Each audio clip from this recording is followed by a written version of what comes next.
Hogei urte dagoeneko 21. denboraldiari. Ekin dio, Teknopolisek ikusten zaitut Iñaki Leturi Arratsaldeon.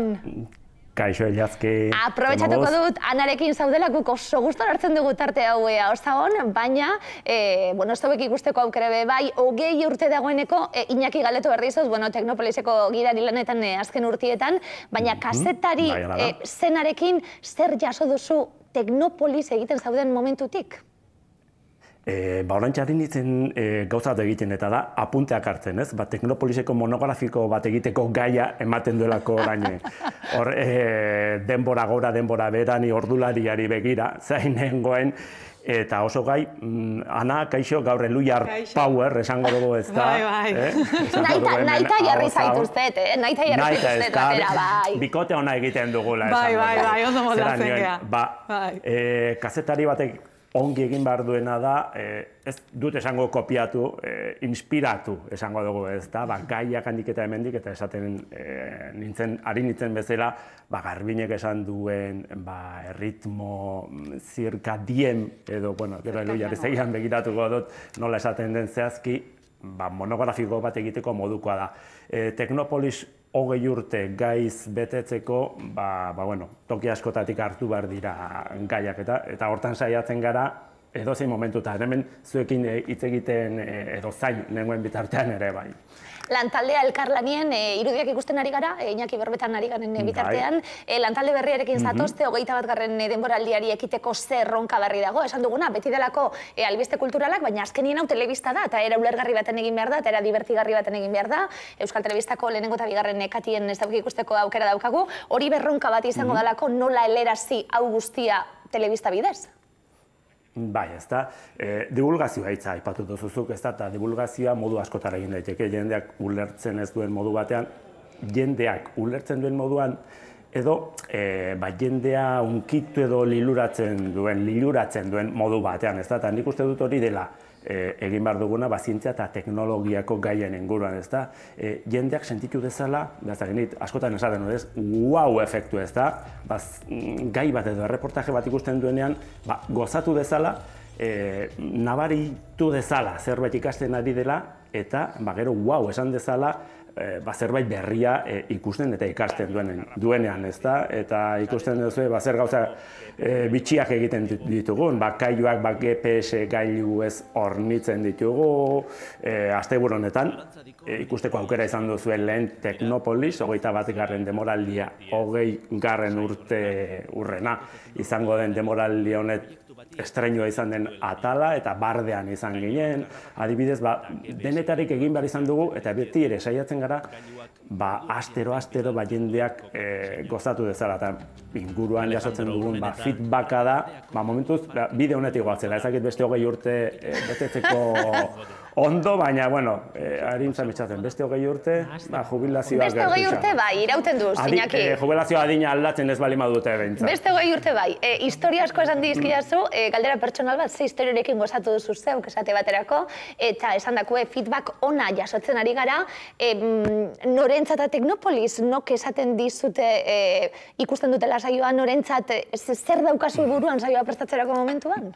Nire inguruan esaten dut feedbacka batzutan, ez da, Aitzaginarrebak esaten dit, astero ikusten duela, ezagin niri pelota egiteagatik, edo baina ikusle fina da, zer gehiago ikusten dut, nire semearen irakasle batek esan zuen, ETV bateko saiorik onena. Hau zagoren, kontua... Berdinduta. Berdinduta esango dugu, bai. Ez nuen gatazkarik sortu nahi, ez da, Ilazki, ulertzen diazu, ez da. Zer galdetu diazu... Feedback hori norentza sortzen duzuen? Feedback hori, bai.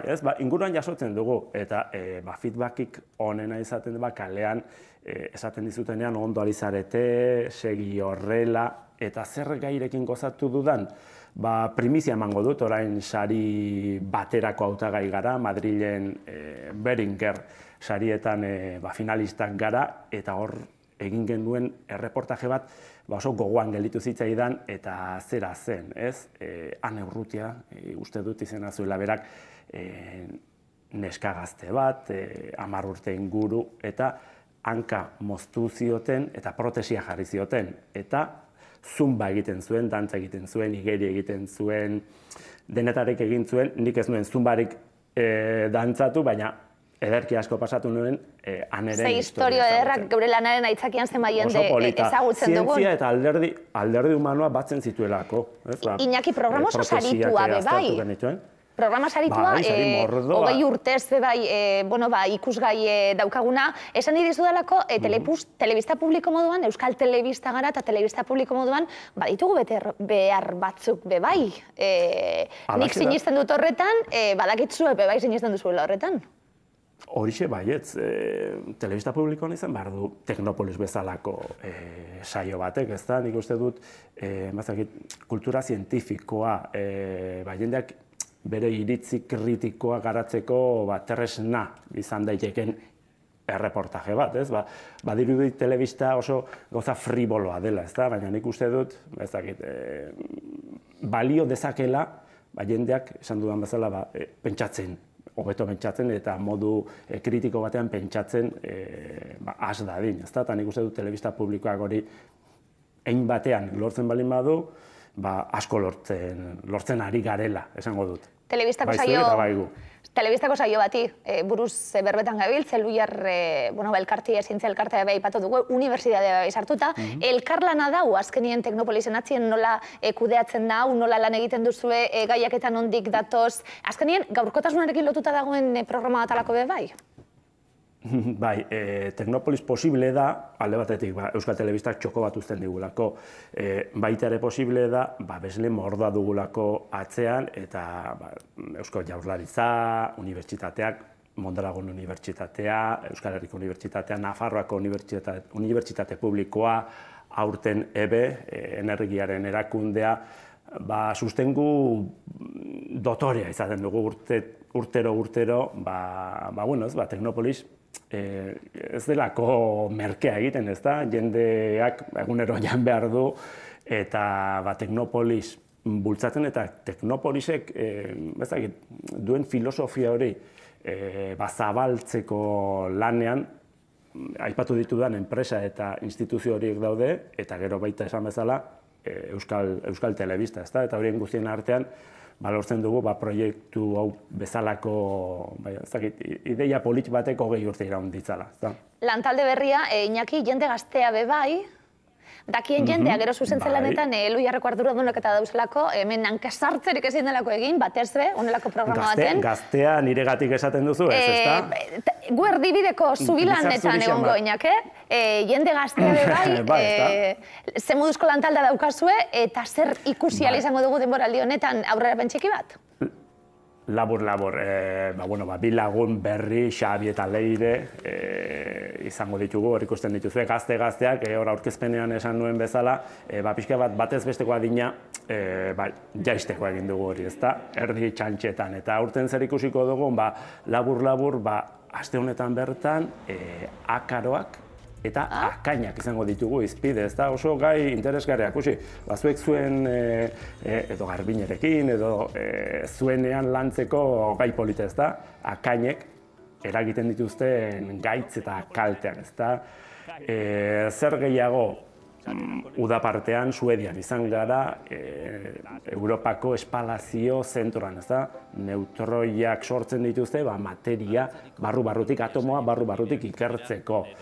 Granadan izan gara, IESA ikertzen duen ikertzaile lekitxar bat elkarrizketatzen, gauza mordoa, nahiko aurreratuta dugu denboraldia, baina lan asko dugu oraindik aurretik, urtea bukatzerako, ekainera arte. Ikasten, divertitzen, tarte eder bat pasatzen Teknopolisi esker, zorionak 20 urte asko da, lan handia egiten duzue, asteburuetan zita zeuekin, Iñaki, eta segi lanien pasio horrekin, azkenien hori bai dela ederra? Eskerrik asko, pasioa hitz polita.